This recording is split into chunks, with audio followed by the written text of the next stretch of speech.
How you run it? So, because then obviously vet fees, food, all that costs money. How Yeah. you survived? Well, we survive by doing everything we can on site. Good to see you. I'll come and catch up with you. Look at how big he is now.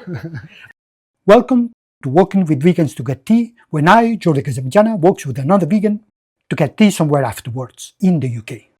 Today I'm in the Retreat Animal Rescue, or Sanctuary, in Kent, in the southeast of England, and I'm going to be talking to Billy Thompson, who just happened to be here with me. Hello, Billy. Hello. How you doing? I'm well. You well? I am well. So we're here to talk and walk. So let's do it. Let's do it. So I always start with the vegan journey because we have to establish that we're vegans otherwise we work. So my vegan journey is quite short. I'm going to make it short. From Catalonia, I became a vegan in 2002 in January. I was in animal protection for some time without being vegan. These contradictions, like how can you do that? I went to an island and I became vegan after reflecting of my inconsistencies. And I realized that my addiction to cheese was in my mind and not real. Right. And I went back to real world as a vegan, and I've been vegan for over 20 years. So what's your vegan journey? Yeah. So in my mid-teens, I was a vegetarian, and for my sins, I'd been told about veganism. And very quickly, there was no internet, so very quickly I realised that the research that I was doing was all funded by the meat and livestock industry. So I had to be a big, brave boy and ask those leading questions. And I went to a dairy farm, and that was it for me. The front image was completely idyllic. Cows had names and they were chewing the grass and they were very well looked after. And then I went behind the scenes and met the babies all separated from their parents, and it was that day I joined the V Gang. That was it. And where was that? Which year was that? Which year was that? So it would have been early 90s. So I've been a vegan for 40 years. Right. And I'm 57 now. So don't know what the maths are on there. That's all right. And we are at your sanctuary or retreat.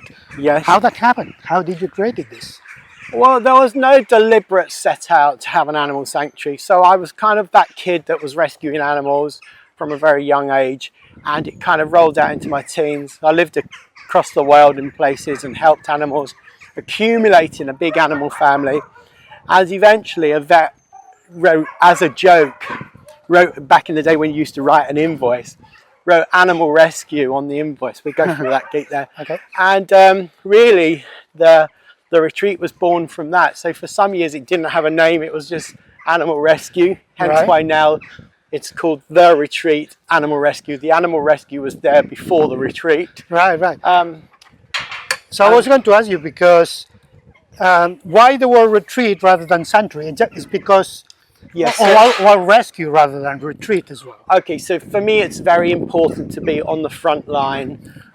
Very, very, very. Actually, if we go through here, we can go and see some animals. It was always very important to be on the front line, and I want to rescue animals. That's what I want to do. I want to stop animals being killed. So if you are a sanctuary, you only have a limited number of spaces, right? And therefore you have to stop rescuing when you've filled your spaces. Yeah. So I never wanted a sanctuary. I wanted a rescue centre. Right. So basically, that's why it's called animal rescue, and not really sanctuary. Right. So obviously there are sanctuary animals here. There are animals that will stay for life because they're not suitable for rehoming for whatever those reasons are. Right. And then outside of that, everything is really rescued and then rehomed. Right. And which sort of animals are we talking about? So predominantly I started off doing cats, dogs and horses back 40 years ago. And then from there it developed with the rise in veganism, more and more people wanting to save farm animals. It kind of turned into a farmed animal rescue centre about 30 years ago. Right. So on top of that we do British wildlife, we do some exotics, but they're moved on very quickly to other sanctuaries. And so predominantly we're farmed animal plus equine. That's really... For us, that's how it works. And you have a cafe, you have a fair, you have so many things going on as well. It's not just the centre. Yeah, so now the centre is its own monster, really. So it's got a cafe that's open for the whole duration that we're open. There's 4 shops, holiday lodges, an on-site registered veterinary practice, and then there are events that people can come and get involved in. I think we go. Yeah. Should we go down here? See what's And down we here. here passing by some of the chickens. Let me show some of the chickens. Yeah, they're all boys in there. So boy turkeys And turkeys. boy chickens. So what's the oldest you have here? The one that has been longer with you? Okay, so I've got a horse who's 31 here, who I've had since he was 7 days old. Wow. So, and then there are some cows who are here that have been here 20 years, quite a number of sheep. And recently we lost a pig who would have been 24 on the 7th of January, 7th of June, but he died on the 19th of February. But he would have been definitely our eldest pig. Right. So, and then over here we got some new intakes. We just got some ex-breeding sows, so mamas who were basically spent. So they were going off after their children had been sent off for many years. These would have been sent off as well. So we stepped in and rescued them. That's really what we want to do. We want to stand in the way of those animals dying, because you know, just having a snooze. Let's show them. So who are these? So these are 6 new gals, and they're all a little bit older. So they're 7 plus. Hello, darling. So they're just being named now. So we do a naming competition as a fundraiser. Hello, sweetheart. Do you want to say hello? There we are. Oh, lovely girl. Yes, she's a lovely girl. So after years of literally having their babies taken, they're here, and this is I'm hoping this will be successful and they'll live the next half of their life in paradise, really. Absolutely. That's the plan, isn't it, girls? When the centre didn't have a name and people couldn't find it, we would be going out doing these rescues. But now, because we've got a name, you're contacted via email, message, text, phone, you name it. People call in and they tell you of a situation, maybe a stray pig, maybe a pig who's spent on a farm, and their neighbours who know. Same with cattle and horses and stuff. And then we go forward and we kind of arrange the rescue, and they're brought in. So there is a criteria for an animal to come into the centre. We just don't take any animal, and that criteria is an animal with no guardian. So if you're an animal due to go to the slaughterhouse and we can stop that, then we will, you know. Wow, it's so big. How big is the whole place? So the place is about 50 acres, and then we're very lucky. We have an incredibly supportive vegan neighbour that has an estate next door that allows us to use the estate as well, completely free of charge. I mean, hugely supportive. So that makes like a massive difference to what we can do here in the good months. I mean, you have to be prepared for winter. So everything you rescue during the good months, you have to know you've got winter housing for them for the winter. Yeah, that's the hard part, isn't it? Because they might be quite happy outdoors when the weather's nice, but then suddenly the weather's not nice. So you've got to have, it's just not a thing of doubling in your field space and having more grass and stuff. We can have a little walk around here. You always know you've got to have the winter space for all those animals that need to come in. And so how you run it? So, because then obviously vet fees, food, all that costs money. How you survive? Well, we survive by doing everything we can on site. Good to see you. I'll come and catch up with you. Look at how big he is now. So what we do is we try and do all our fundraising on site, hence why we're open for 16 hours a week, Thursday to Sunday, 12 till 4, where people are allowed to come in free of charge, free parking. Have a look, see. These are generally new arrivals. Okay. What?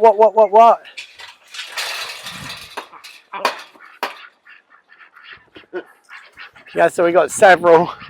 These are the new arrivals. They get let out eventually in the the moat is down there where they go through. Lots of wildies. Little safe place for little ratties to live. Excellent. In there. Hello, you three. Look at those three all lining up. Yeah. You'll be out soon. Don't worry. It'll be all right. So yeah, generally all fundraising is done on site. Right. We're lucky enough to have a few people who might do just give-ins, might run the London Marathon for us. But generally our bread and butter is our tours. And then I've seen that you have a fair going on today. That must be also something.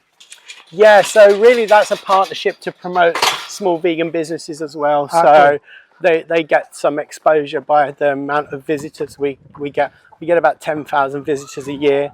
So if you're a fledgling vegan business, it's quite a good place to do your stall. Right. And so yeah, we're helping. It's a partnership. I always think of everything as a partnership, really. In veganism, that's the win for animals. It's not if you're trying to do something like this on your own. Absolutely. You're not going to be. There's Pluto, the turkey there. Oh, These are named after Disney characters: Pluto, Minnie, and Goofy. Excellent. Yeah. He looks like a Pluto. Yeah, he does look like a Pluto, doesn't he? Yeah. So really the idea is that we try and make 2 days money every day we're open, because we close for the winter, so we don't have the public coming in the winter. Of course, yeah.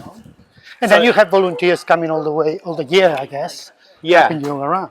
Well, we're lucky enough. We probably get about over a week. We probably get about 60 volunteers over a week.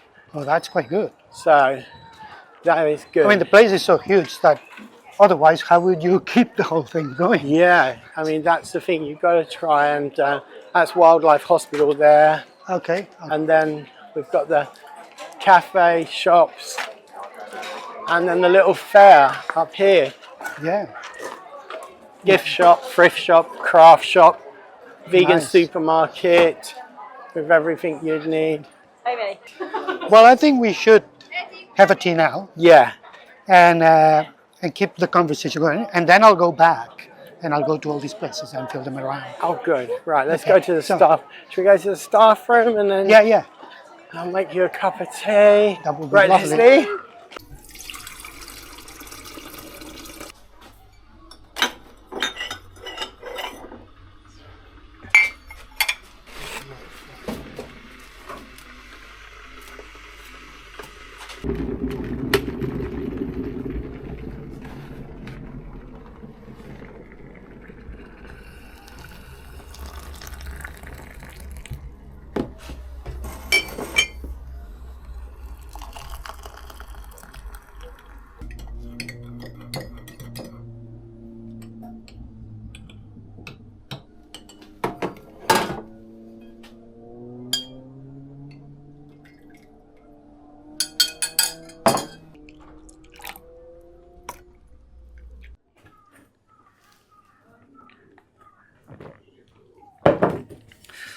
Right.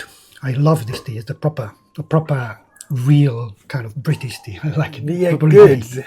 good. You do more than just run a sanctuary. You write books. I think that you have written many books. Tell me more about your books. Yeah, so on top of running the sanctuary, obviously I have a career away from here which helps fundraising, and then I started to write books in 2021. It kind of was like one of those moments where it just all comes to you and you think, oh, I know what I'm going to do now. So I've written 5 books. The first 3 are memoirs. So Earth Boy is the first book, followed by The Animal in Me. So it tells the story of my connection with animals from birth. And the 3rd book is just about to be published now. Then I've written a book called Precious Moments, about 10 iconic animals that have lived at the centre. And I've tried to write very positive books because I want people to go on the journey with me that I've been on. And so really it's just, I use humour to keep people engaged and stuff. And so even with the book with the 10 animals, I will tell the most incredible story about those animals. There will be a footnote as to what could have happened to those animals if they hadn't have come here. Yeah. But it's a footnote. It will.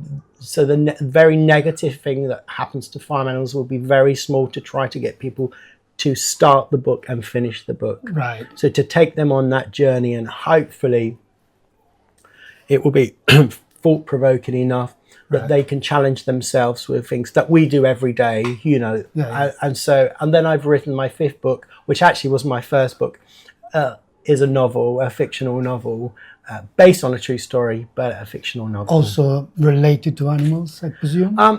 Not really. Oh. So, so when I was 14, I met a woman, and tragically she was killed in a house fire with her 2 cats. And it always stayed with me. That was such a tragedy. And so she's always been at the back of my mind, because I was 14 at the time, and so it's a big thing to experience someone that you're fond of, a friend that have been killed. So it was always on my mind that I would write a happy ending for her. So it's based on her, but actually it's a fictional end, and I give her a happy ending in the end. Yeah, I have written a novel myself, but on animal issues. The first book I wrote was a novel many years ago, but now I'm a writer full time. I never expected that I would have.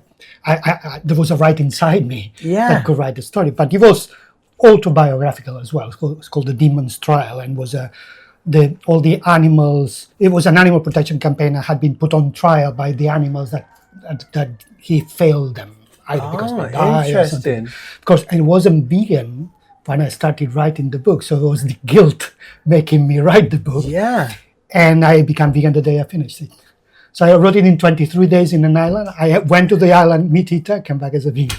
Oh, amazing. So is it published? Can we read it? It's called The Demon's Trial, but I used a pseudonym, J.C. Costa, at the time. Right. Because I was still an undercover investigator. I had these 2 personalities, the real me and then this other version of me to cover my real tracks. But I never thought one day I'll be a writer, and I'm a writer now. So I wrote Ethical Vegan, and I would do this for a living, and videos as well. Yeah. So writing books is good, because I always think in today's generation that everything is so quick, it's all memes and 1 second. You're right. Every few years the videos have to be shorter because the attention span gets shorter. Then people might become impressed by the short things, but also forget it immediately because something quick came and was more interesting and appealing. Well, a book, you need to commit to read it, or a long documentary, you need to commit to it. And by the fact that you're committing, your brain is already in the right direction. And I think books probably make vegans for life, and means make vegans for a month, a year, or 2. Yeah, that's a book interesting, makes vegan for life. So you have 5 books, you can make many vegans for life. Well, the reason why I like a physical book is, for me, like, I'm a great reader, I spend my life reading. They become files, they no longer become books. I keep them, they're filed, so I can go back to them and reference them. I'm known for writing in the books I read, I'm known for writing them. So if anyone borrows a book from me, I never give my books away. They can borrow them, but there'd be notes that I've written down so that I can go back and I can look at things. And of course, long before I was vegan, when I was a vegetarian, there were still books that changed my life. I remember certain books changing my life, and I hope that's what happens. The first 2 people to read the manuscript of my first book had never even thought about not eating animals, and they're both vegan now. Wow. The first 2 people. So even before it was published. So I'm so proud of that, because for me that's the most important thing, that people read it and it resonates. And I know it's journey time for everyone. There's not this switch that and so as long as they can take something away from it, and they can go off and they can do we're just doing a recording. If you just go through, come and grab your, where is it? Sorry. Oh, for God's sake, there's always one, isn't there? Oh my God. Cool. Talking about books and the sanctuary, they're obviously something in common. First, is all a vegan message somewhere in there.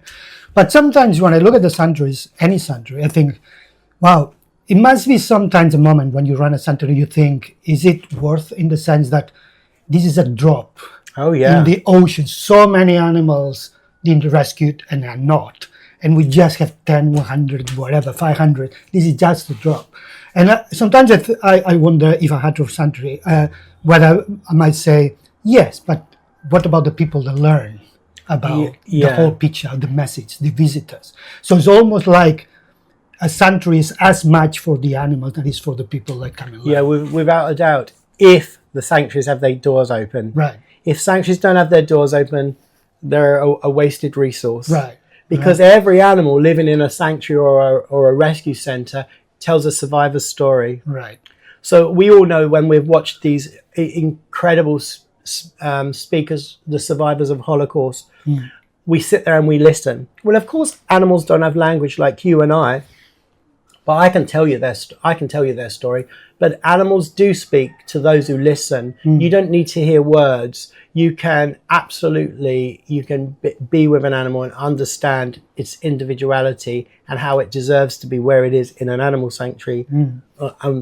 What is the cost of that animal if it wasn't in the animal sanctuary? So I think there's a great, you probably know it, the starfish story, when the man is on the beach and he's tossing the starfish back, and people say, well, there's millions of starfish on millions of beaches, but actually it makes all the difference to that one. Right. So you've got the two aspects, the difference it makes to that individual animal, and then that individual animal telling his story to, we have 10,000 visitors a year, telling his story to 10,000 people. So of course there'll be those who are not ready to listen, we know that, but there've been many, I've seen before my eyes, I've seen people go vegan literally when they've connected and they've met animals who have lived through these terrible... Yeah, because we can be arguing for veganism as much as we want, but it's all words, it's all intellectual exercise, but a real animal speaks volumes.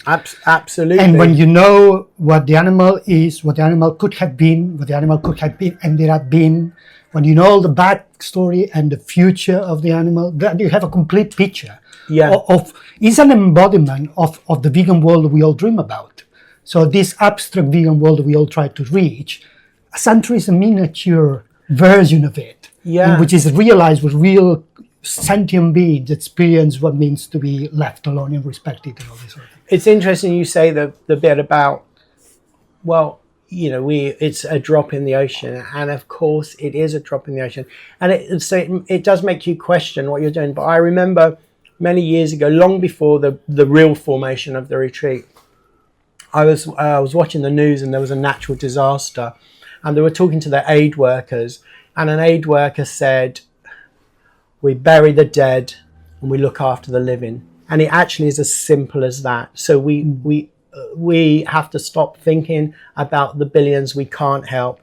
You have to think about the ones you can help, which will make a massive difference, not only to their lives, but they will tell their story. So that for me taught me so much. We bury the dead and we look after the living. And that's, you know, for me, that's very important now. Excellent. That's what gets me through the day. Cool, excellent.